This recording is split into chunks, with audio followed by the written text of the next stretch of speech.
Hello बच्चों, let's read this question. The question says, for Young's double slit experiment, two statements are given below. Statement 1, if screen is moved away from the plane of slits, angular separation of the fringes remain constant.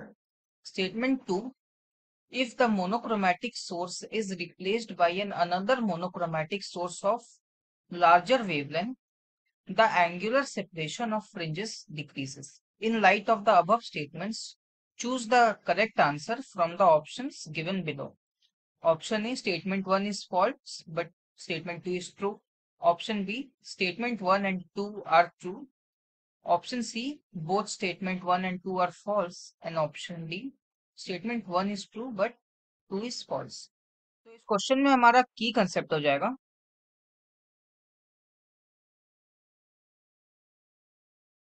Angular separation of fringes.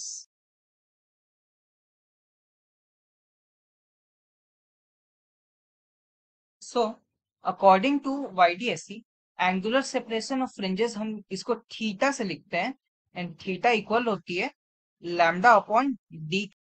And हमारे जो दोनों screen and slits की जो difference दोनों के बीच जो distance होती है उसको हम कैपिटल डी को डी से लिखते हैं, जो कि इस फॉर्मूला में यूज तो नहीं हो रहा.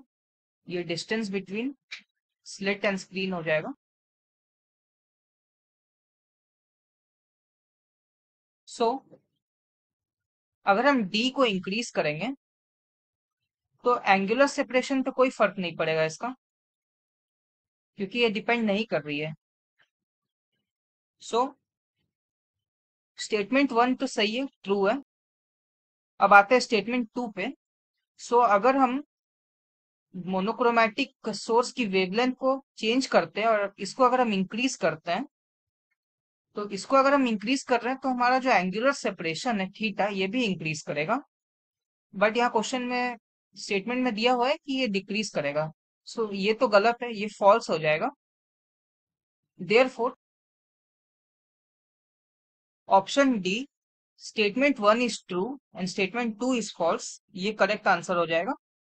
Hope you understood it well. Best of luck.